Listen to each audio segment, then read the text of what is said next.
for a while, because it was making me sad. Here's a monologue that I want to try, right? What's the difference between a wedding in the West and a wedding in India, for instance? Right. First of all, you don't really count the number of people, or you don't even know how many people are going to come. It's based on the number of invitations you've given out, and you take an average of how big their family could be, or how many friends they have, or how many friends of friends they have. In a Western wedding, it's always sent RSVP, réservation s'il vous plaît. Right? So which means, are you bringing one guest? Are you coming alone? Is your kid coming with you? You have to mention all of that, explain, plan. And then,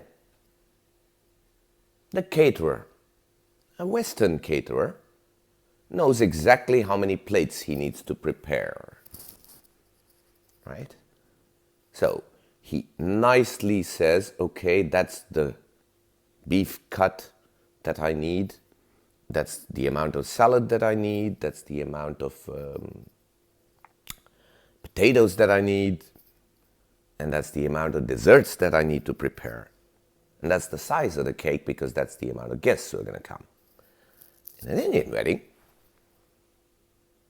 hey, we don't really know how many people are going to come.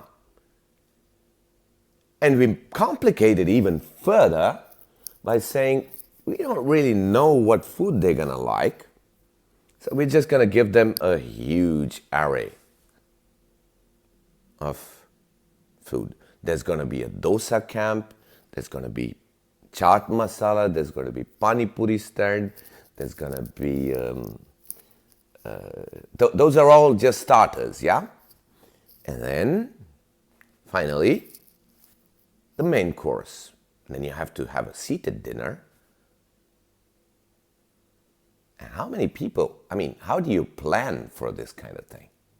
So basically, the Indian caterer just brings his restaurant along and says, okay, I've got my restaurant running.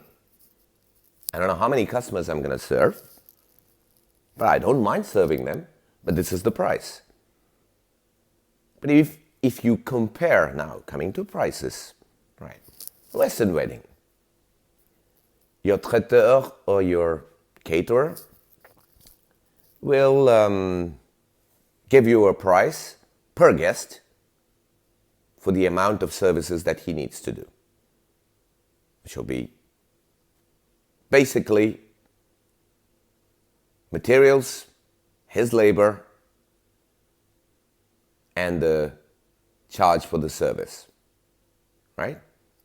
Just probably materials is maybe 10%. Service and his work is 90%. In India, or in an Indian wedding, materials, we don't know. Number of services, we don't know.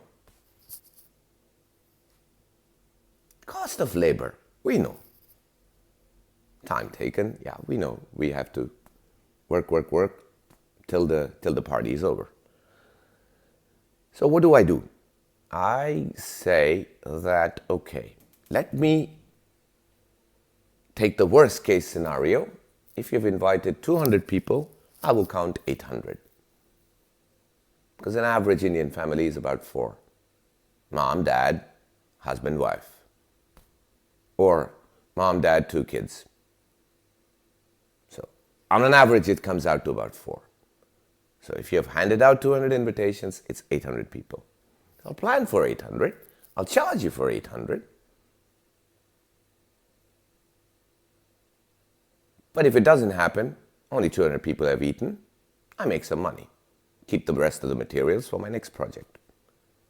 If I do have a next project.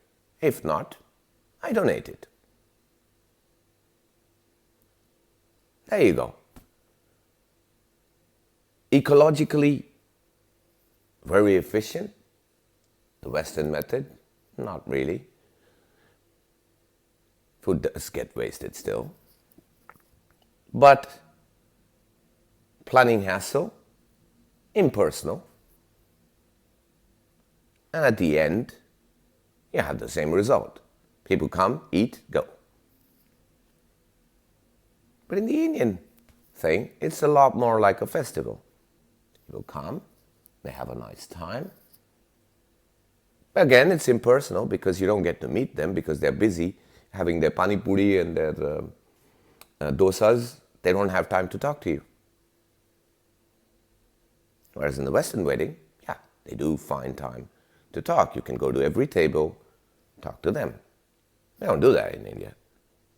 We just wait on the stage and they come to meet us, if ever, after having eaten the food. So I don't know which system is good or which is the better.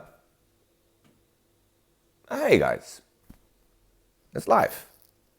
There are different flavors to it. I don't like plain vanilla. I like it rich. Or you can say I like plain vanilla. It's good. So if the next time you're planning an Indian wedding, make sure you have a coupon on your invitation card saying that these are the amount of coupons and you have to scan that at the gate. That would actually shock people, wouldn't it? Because people like Western things. But for when it comes to Indian, this one, they will not like. Trust me. All right. Have a good night, folks.